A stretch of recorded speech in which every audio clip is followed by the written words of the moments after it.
I want to start with abortion rights. Your opponent has accused you of wanting to criminalize abortions now that the Supreme Court has repealed Roe v. Wade. Do you support a complete ban on abortion with no exceptions for rape, incest, and human trafficking? Well, every bill I've ever sponsored, every bill I've ever been a part of has had exceptions in it, including the one I just co-sponsored a couple weeks ago, Lindsey Graham's bill, which is a 4-month ban. It's not a complete ban. It bans it after 4 months, which frankly is more lenient than every country in Europe except for 2. And it has all those exceptions. We also did a 20-week ban, which is a 5-month ban that we voted on a few years ago as well. And then obviously after the Supreme Court ruling, each state is free to have laws, and I imagine that each state will probably have different laws when it comes to that. So look, I'm pro-life. I've always been.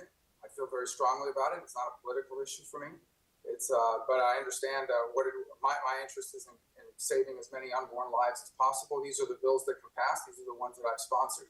The ones who will never answer real questions are Democrats like Val Demings. They'll never tell you what restrictions they support.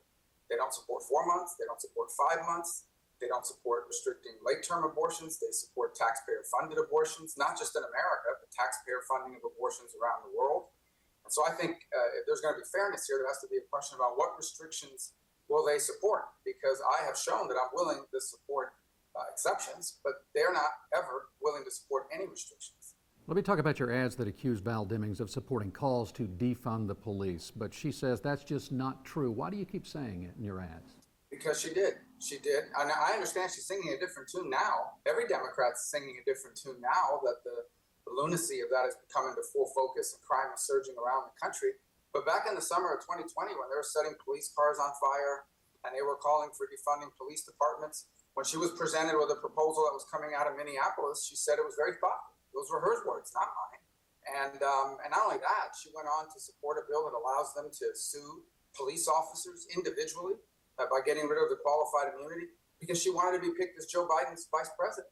And so she went in that opposite direction. That's the reason why the Sheriff's Association, the Police Chiefs Association, the Fraternal Order of Police, the Police Benevolent Association, 57 of our 66 elected sheriffs in the state have endorsed my campaign because she turned her back. Someone who should have known better. She turned her back on law enforcement. So what do you mean when you say the radical left will destroy America? What does that mean? Well, they're already doing it. Look at our economy. In just 2 years, we now have historic inflation of food costs. We have gas prices once again surging. We're depleting our national reserves, our petroleum reserves that are there for things like a war, not to get you through a midterm. We're begging Saudi Arabia to produce more oil. We're begging Venezuela. We're trying to cut a deal with Iran to do the same. They've turned many of our schools across the country into centers of indoctrination for purposes of left-of-center thought. If they had had their way, they would have passed not $1.9 trillion of spending, they would have passed $4.5 trillion of spending. And the 1.9 alone is one of the things that fueled the inflation crisis we have now. I don't say that. A Democrat economist warned them of that. And that's not to mention the things they would have gotten passed had they had 60 votes in the Senate or 51 votes to get rid of the filibuster. They would have had a federal takeover of election law to begin with. As I said, the additional spending. These are radical, out of the mainstream ideas that ignore what everyday working people are facing on a daily basis. And left unchecked, this trend will continue and the damage to this country will be irreparable. I want to focus on inflation for just a moment because a lot of people in Florida are struggling right now. You touched on it there, but I want to get specific about you voting against the Inflation Reduction Act. Explain why you did that and why you now support the Protecting Drug Innovation Act that would actually roll back the government's authority to set drug prices covered by Medicare and then cap annual drug expenses for seniors. 2 things. The first is that they can call it whatever they want, but it's not an Inflation Reduction Act. They passed the so-called Inflation Reduction Act, and on the day they were there celebrating it, the news came out that inflation kept going up.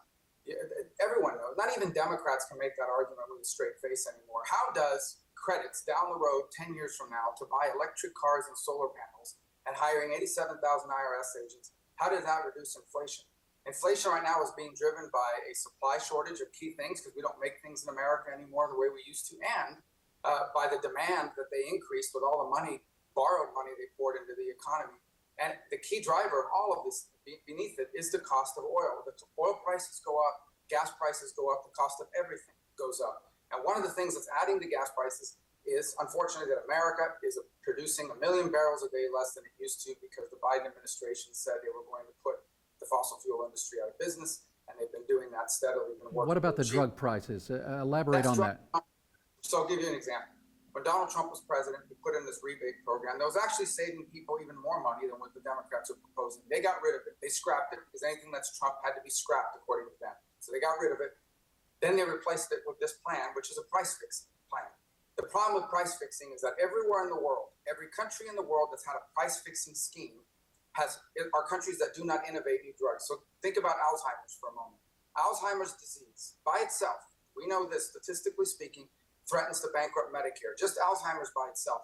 The only way we're ever going to get new treatments for that, or pancreatic cancer, or any of these other hard to cure diseases, is through research and innovation that will require private companies to risk money.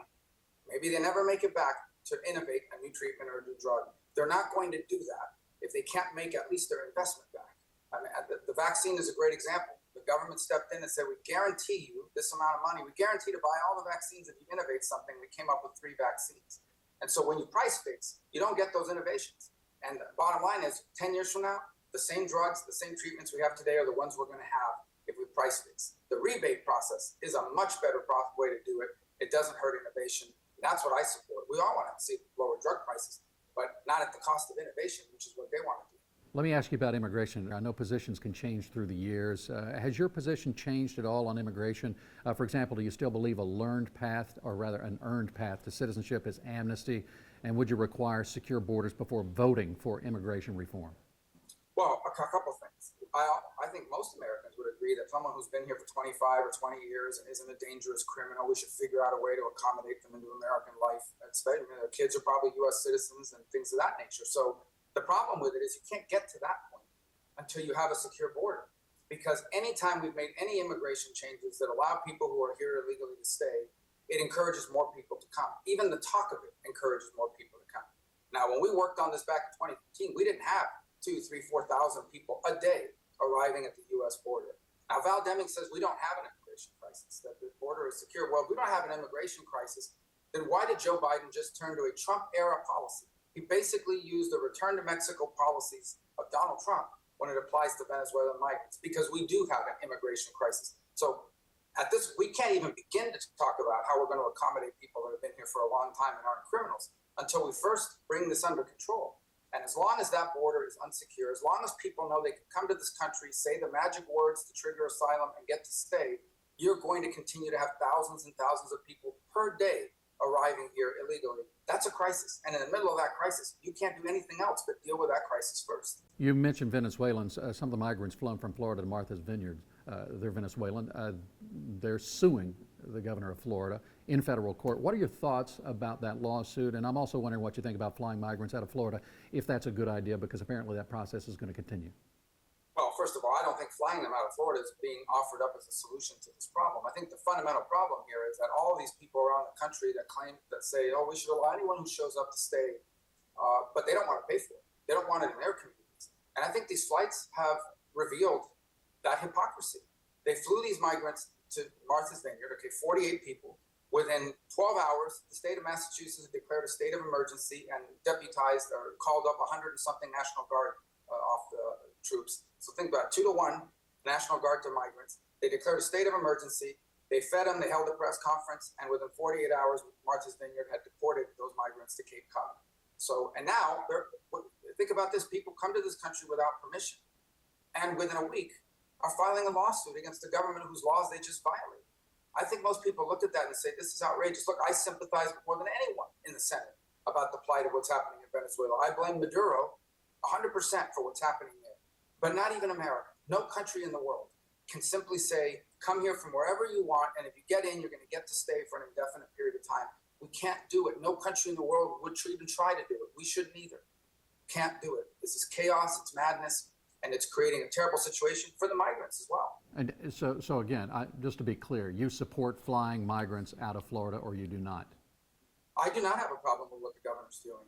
None. I think it exposes the hypocrisy. Look, if these states like New York, if Washington, D.C.'s mayor, if Massachusetts, if all these states are in favor of allowing people who come in here to stay and they keep bragging about how they're so open-minded, then they should assume some of the costs. Why should Texas, Arizona, and Florida be the three states whose schools and roads and hospitals face the burden of thousands of people coming every single day, all the time? I mean, our schools, all these children, we're going to educate them. We're America. So suddenly schools now have to budget for kids that weren't there in August when they took the first census, and which they didn't get money for, because their dollars for the year are set by the number of students that show up on the first day. Why should Florida assume all of that cost and all of that responsibility? It's easy to be in one of these places far away in the Northeast behind their gated communities, lecturing us. But when it comes to assuming the cost, if this is going to be something they support, then it should be a shared burden.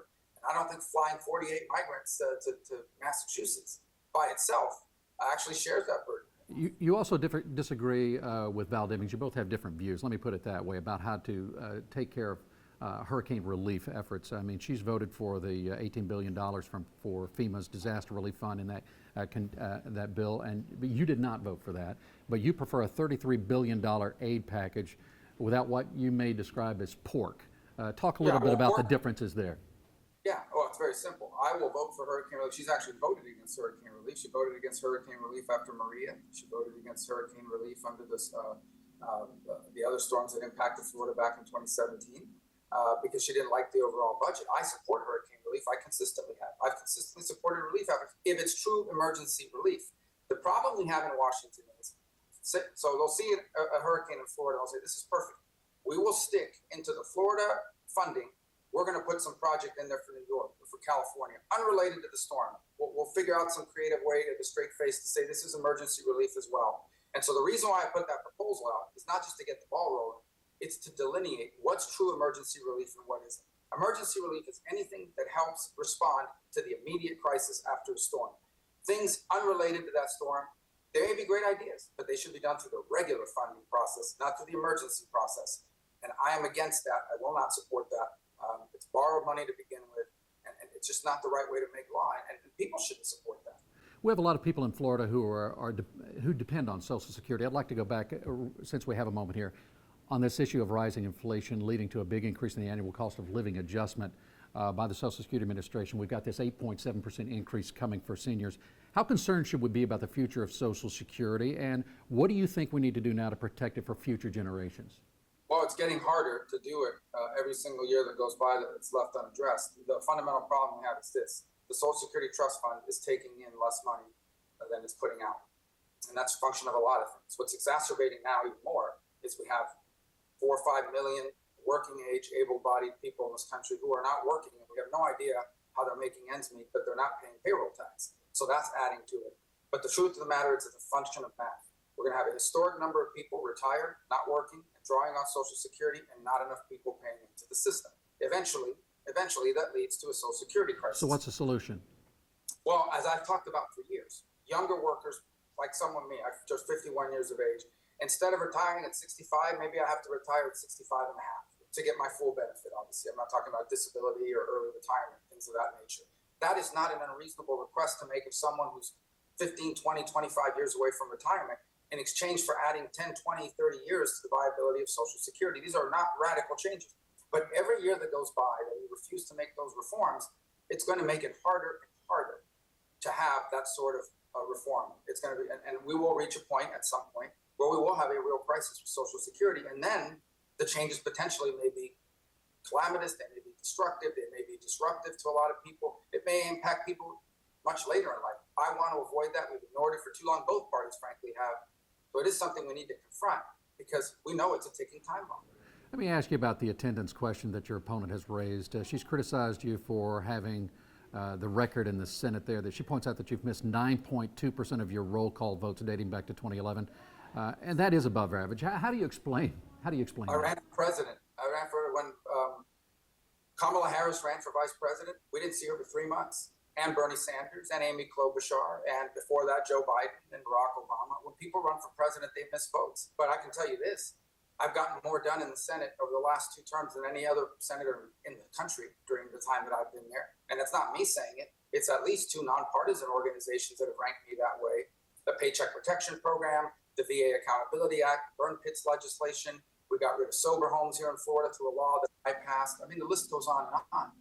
Every major bill dealing with China, that's in law today is because of me. I've passed more bills in the last year and a half under a Democrat Congress and a Democrat president than Val Demings ever has. She has zero laws, zero on the books, zero things, proposals that became law that she was a leader on. She has nothing to show for her over half a decade in Congress. So I think that's what matters to people, because that's the way we're measured.